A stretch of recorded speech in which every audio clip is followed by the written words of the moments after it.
Welcome to Man Does Tech, where I solve the problems you didn't even know you had. You start by getting ready. Ensure you have the phone, login credentials, and carrier account access so you can change settings now. Open phone settings and go straight to call blocking or identification. Once there, enable Do Not Disturb or a focus profile to pause interruptions while you work. Make sure to permit contacts if you still want important calls. This gets you into the right menus and prevents new calls from bothering you while you apply permanent blocks and filters. Now apply the core blocking actions. Manually add nuisance numbers to your block list and confirm they're listed.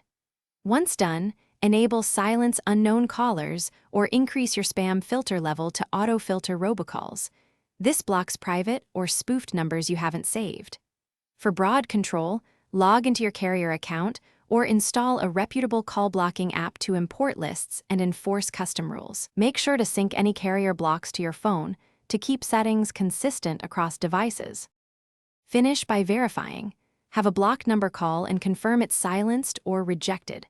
Once validated, refine filters weekly, whitelist trusted contacts, and remove false positives.